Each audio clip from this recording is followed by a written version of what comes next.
একবার আমার মা আমাকে তার সাথে গোয়ায় ছুটিতে নিয়ে গিয়েছিলেন। আমি হোস্টেলে থেকে পড়াশোনা করতাম, তাই আমার মায়ের সাথে খুব কম সময় কাটিয়েছিলাম। ছুটিতে আমরা একে অপরের খুব কাছাকাছি চলে এসেছিলাম। এরপর যা ঘটেছিল তা পরের গল্পে দেখুন। হ্যালো বন্ধুরা, আজকের আমাদের এই গল্পে আপনাদের স্বাগতম। আমার নাম অরবিন্দ এবং আমার বয়স এখন ২৪ বছর। এই গল্পটি আমার এবং আমার মায়ের, যা একটি সত্যি ঘটনা। আমার মায়ের নাম অঞ্চল এবং তার বয়স এখন ৪৩ বছর। তিনি শরীরে একটু মোটা কিন্তু দেখতে খুব সুন্দর। যখন আমি ছোট ছিলাম তখন আমার বাবা চাকরির জন্য বিদেশে চলে গিয়েছিলেন। এরপর তিনি সেখানেই বিয়ে করে ফেলেন এবং কখনো ফিরে আসেননি। এই ঘটনায় আমার মা খুব কষ্ট পেয়েছিলেন, কিন্তু ধীরে ধীরে তিনি সামলে উঠেছিলেন। এখন আমাকে লালনপালনের সব দায়িত্ব মায়ের উপরেই এসে পড়েছিল। তাই তিনি নিজের জন্য চাকরি খুঁজতে লাগলেন। কিছুদিন পরে আমার মামা আমার মাকে একটি চাকরির কথা বললেন, যেখানে একটি বড় কোম্পানির বসের সেক্রেটারির কাজ ছিল। প্রথমে মা মানা করেছিলেন, কিন্তু বাধ্য হয়ে মা রাজি হয়ে গেলেন এবং চাকরিটি জয়েন করলেন। এখন এতে একমাত্র সমস্যা ছিল যে সেক্রেটারি হওয়ার কারণে মাকে সবসময় বসের সাথে আন্তর্জাতিক ভ্রমণেও যেতে হতো। আর আমি তখনও ছোট ছিলাম। যখন মা আন্তর্জাতিক ভ্রমণে যেতেন তখন আমাকে সবসময় আত্মীয়-স্বজনের বাড়িতে রেখে যেতেন। আমি শেষ পর্যন্ত বাড়ির চেয়ে বেশি সময় আত্মীয়দের সাথেই কাটিয়েছি।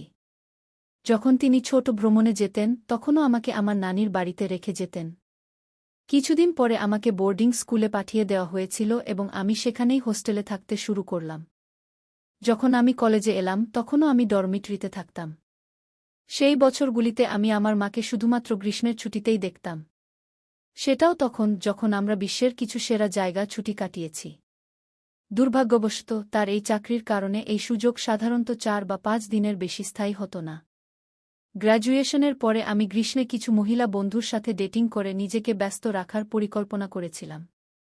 কিন্তু ঠিক সেই দিনই মায়ের ফোন এল এবং তিনি বললেন, অরবিন্দ, আমি গোয়ায় আমাদের ছুটির জন্য সমুদ্রের পাশে একটি জনপ্রিয় রিসোর্ট বুক করেছি এবং আমাদের দুদিন পরে বের হতে হবে। কি এটি শুনে আমার মন খারাপ হয়ে গেল, কারণ মা আমাকে জিজ্ঞাসা না করেই সবকিছু বুক করে ফেলেছিলেন। আমার তৈরি পরিকল্পনা নষ্ট হয়ে গেল। কিন্তু একটি খুশিও ছিল যে অনেকদিন পরে মায়ের সাথে সময় কাটানোর সুযোগ পেয়েছি।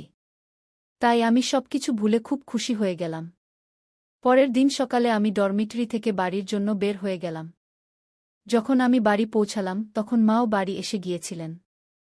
বাড়িতে যেতেই মা আমাকে জড়িয়ে ধরে বললেন, কেমন আছে আমার ছেলে? আমি বললাম, ভালো আছি মা, শুধু তোমার খুব মনে পড়ে। তখন মা বললেন, বেটা, সেই জন্যই তো তোমার সাথে ছুটিতে যাওয়ার পরিকল্পনা করেছি, যাতে আমরা দুজনেই একসাথে সময় কাটাতে পারি। এরপর আমরা দুজনেই খাবার খেলাম এবং মা বললেন, অরবিন্দ, তোমার প্যাকিং করে নাও, আমাদের কাল সকালে বের হতে হবে। আমি বললাম, ঠিক আছে মা, এবং আমি আমার রুমে গিয়ে প্যাকিং করলাম এবং ঘুমিয়ে পড়লাম।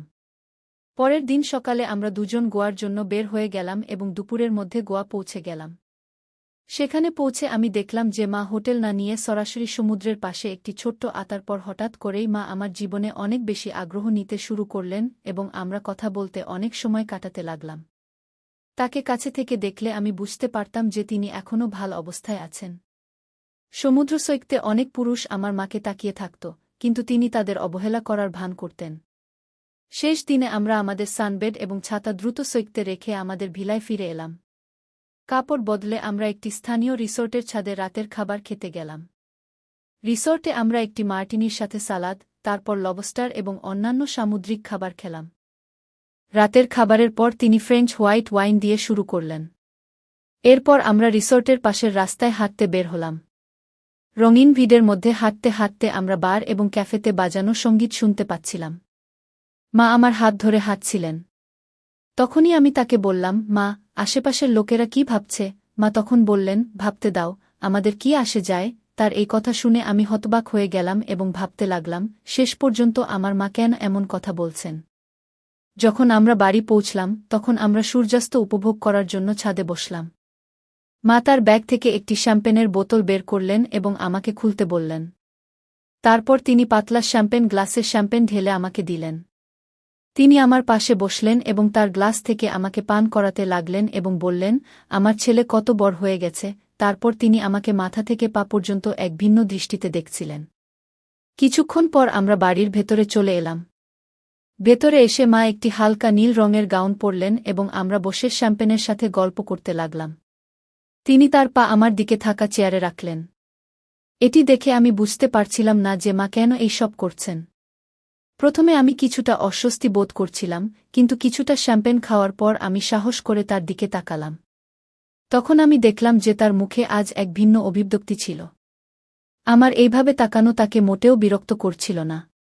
তিনি হেসে জিজ্ঞাসা করলেন, বেটা, আমি কি তোমার ভালো লাগি? আমি বললাম, হ্যাঁ মা। খুব কিছুক্ষণ পর আমরা দুজনেই বেডরুমে চলে এলাম, যেখানে আমি আমার মায়ের অনুরোধে কিছু সুগন্ধি মোমবাতি জ্বালালাম। আমাদের বেডরুমে ধীরে ধীরে ইংরেজি সঙ্গীত বাজছিল। আমরা কিছুটা মাতালো হয়ে গিয়েছিলাম, কারণ আমরা বেশ ভালো পরিমাণে শ্যাম্পেন খেয়েছিলাম। আমরা বিছানায় শুয়েছিলাম, তখন মা বললেন, আজ আমি অনেক রোদ পোহিয়েছি, তুমি কি আমার পিঠে লোশন লাগিয়ে দেবে? আমি বললাম, হ্যাঁ মা, অবশ্যই। তিনি আমার সামনে তার পা রাখলেন এবং আমি হাতে লোশন নিয়ে তার পায়ে লাগাতে লাগলাম। তখন তিনি কোনো সংকোচ ছাড়াই আমাকে জিজ্ঞাসা করলেন, বেটা, বলো তো, আমার সম্পর্কে তোমার কি মনে হয়? আমার মুখ থেকে হঠাৎ বেরিয়ে এল, অসাধারণ। তখন মা আমার দিকে তাকিয়ে বললেন, বেটা, আমি এতদিন তোমাকে নিজের থেকে দূরে রেখেছি, এ ব্যাপারে জিজ্ঞাসা করছি। তুমি কি মনে কর আমি কেমন মা? তখন হঠাৎ আমার মনে হলো যে আমরা আমাদের জীবনে এত কম সময় একসাথে কাটিয়েছি। ছোটবেলা থেকে মায়ের স্মৃতির সব অনুভূতি আমার মনে ভেসে উঠল। আমার চোখ থেকে অশ্রুর ধারা বয়ে গেল। হঠাৎ মা আমার দিকে তাকালেন এবং তৎক্ষণাৎ উঠে আমার কাছে এলেন এবং আমাকে জড়িয়ে ধরে বললেন, আমাকে ক্ষমা করে দাও বেটা, আমি খুব খারাপ মা। আমি চাকরির চক্করে আজ পর্যন্ত আমার ছেলেকে নিজের থেকে দূরে রেখেছি। তুমি চাইলে আমাকে কোনো শাস্তি দিতে পারো, আমি মেনে নেব। মা বললেন, আমি বুঝতে পারছি বেটা, তোমার কি কষ্ট গেছে। কিন্তু এখন আমি প্রতিজ্ঞা করছি, আজকের পর কখনো তোমাকে নিজের থেকে দূরে রাখব না, এমনকি যদি আমাকে চাকরি ছাড়তে হয়। এটি শুনে আমি খুব খুশি হলাম এবং আমি মাকে জড়িয়ে ধরে বললাম। তারপর আমরা দুজনেই একে অপরের অশ্রু মুছলাম। সারারাত বসে আমরা অনেক হাসি তামাশা করলাম। আজ মনে হচ্ছিল যেন জীবনের সব সুখ আমি পেয়ে গেছি। পরের দিন আমরা আমাদের বাড়িতে ফিরে এলাম। এখন আমার মা তার চাকরি ছেড়ে দিয়েছেন এবং বাড়ির কাছে একটি বিউটি পার্লার খুলেছেন, যা দিয়ে আমাদের বাড়ি ভালোই চলে। এখন আমরা দুজন মা-ছেলে ভালোভাবে জীবন কাটাচ্ছি এবং আমাদের জীবনে খুব খুশি।